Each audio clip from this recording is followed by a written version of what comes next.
Hello everyone, welcome back to my channel. This is Jhansi. మీ అందరూ బాగున్నారు కదా? ఈరోజు నేను చేయబోయే రెసిపీ ఇన్స్టెంట్ చికెన్ ఫ్రై అండి. ఎవరైతే అప్పుడే కొత్తగా వంట నేర్చుకుంటున్నారో లేదా బ్యాచిలర్సో అలాంటి వాళ్ళ కోసం సరిగ్గా సరిపోయిన రెసిపీ అండి ఇది. ఇన్స్టెంట్గా అప్పటికప్పుడు చాలా క్రిస్పీగా టేస్టీగా ఉండే ఈ చికెన్ ఫ్రైని చాలా ఈజీగా తయారు చేసుకోవచ్చండి.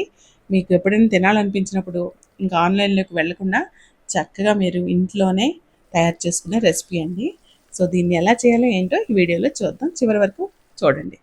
దీనికి ముందుగా నేను హాఫ్ కిలో బోన్లెస్ చికెన్ తీసుకున్నాను. మీరు విత్ బోన్ కూడా తీసుకోవచ్చు, మీ ఇష్టం. ఇంకా సో బోన్లెస్ చికెన్ని చక్కగా క్లీన్ చేసుకొని పక్కన పెట్టుకోండి. అలాగే ఒక మీడియం సైజ్ ఆనియన్ని అలా పొడవుగా నిలువుగా కట్ చేసుకోండి సన్నగా.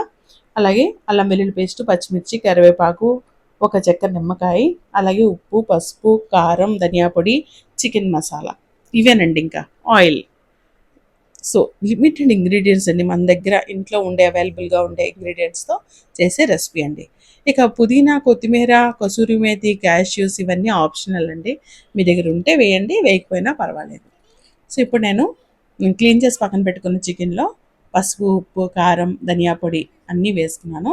అలాగే నిమ్మరసం కూడా వేసుకుందాం. నిమ్మరసం యాడ్ చేయటం వల్ల మంచి ఫ్రెష్నెస్ యాడ్ అవుతుంది. అలాగే ఈ నీసు వాసన అనేది కూడా రాదండి. అలాగే ఈ చికెన్ పీసెస్ మంచి టెండర్గా ఉంటాయి.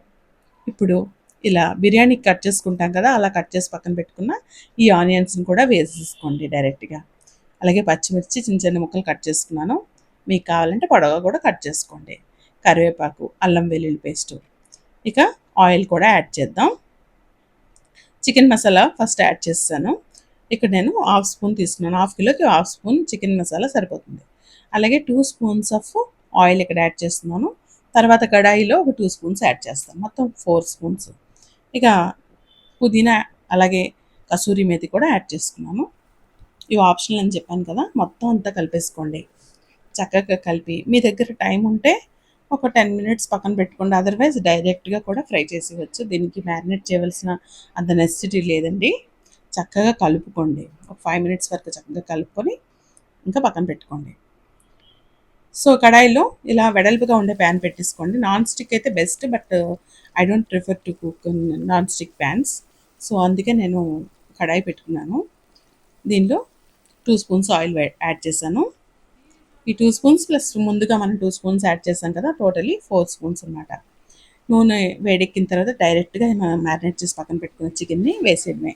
ఇంక మొత్తం అంతా కలిపేసుకొని మూత పెట్టుకుంటూ 10 మినిట్స్ వరకు దీన్ని ఉడికించండి. 5 to 6 మినిట్స్ వరకు హై ఫ్లేమ్లో ఉంచుకోండి. తర్వాత కంప్లీట్ లో ఫ్లేమ్లో పెట్టండి. చూడండి, చక్కగా ఆయిల్ అంతా బయటకు వచ్చింది. చికెన్ కూడా పార్షియల్లీ కొంచెం ఉడికింది. సో ఇప్పుడు మొత్తం అంతా మళ్ళీ కలుపుకొని మూత పెడుతూ ఉండాలన్నమాట. ఇంకా వాటర్ లాంటివి యాడ్ చేయక్కర్లేదు. అసలు వాటర్ యాడ్ చేయకండి. ఫ్రై కాబట్టి అసలు వాటర్ యాడ్ చేయకూడదు. ఇంకా చికెన్లో ఉన్న వాటర్ మాత్రమే బయటకు వచ్చి దాంతోపాటు ఈ చికెన్ ఉడుకుతుంది. చూసారు, అక్కడక్కడ రెడ్డిష్గా కనిపిస్తుంది. ఇలా గోల్డెన్ బ్రౌన్ కలర్లోకి వచ్చే వరకు చక్కగా కలుపుకోండి. ఈ కలిపేటప్పుడు కూడా మరీ కొంచెం రఫ్గా హ్యాండిల్ చేయకూడదు. ఇలా అట్ల కర్ర లాంటిది తీసుకొని చక్కగా కింద నుంచి కలుపుతూ పైకి అలా నెమ్మదిగా కలుపుకోండి. ఇంకో 2-3 మినిట్స్లో అయిపోతుంది అన్నప్పుడు క్యాష్యూస్ యాడ్ చేసుకోండి. క్యాష్యూస్ యాడ్ చేయడం వల్ల అక్కడక్కడ అవి తగులుతూ తినేటప్పుడు బాగుంటాయి. సో చూసారా కలర్ ఎలా మారిందో? ఇలా చక్కగా మారిపోవాలి. ఇంకా మీరు కొంచెం ఆయిల్ యాడ్ చేస్తే ఇంకా చూడడానికి టెండర్గా ఉంటుంది. బట్ నేను ఆల్రెడీ 4 స్పూన్స్ యాడ్ చేశాను కాబట్టి ఇంకా యాడ్ చేయలేదు. నాన్ స్టిక్లో మీరు ఫ్రై చేస్తే కనుక ఇంకా అసలు ఇంతలో ఆయిల్ కూడా అవసరం లేదు. 3 స్పూన్స్ సరిపోతుంది. సో ఫైనలీ మన చికెన్ ఫ్రై రెడీ అయిపోయిందండి. సర్వ్ చేసుకుందాం. ఇక మంచి రసం పెట్టుకొని ఈ చికెన్ ఫ్రైతో అన్నం తింటే ఎలా ఉంటుందండి?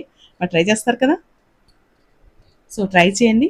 అండ్ మీకు కనుక నా రెసిపీస్ నచ్చితే కనుక సబ్స్క్రైబ్ చేసుకోండి. See you in another video. Till then bye bye, take care, thank you for watching.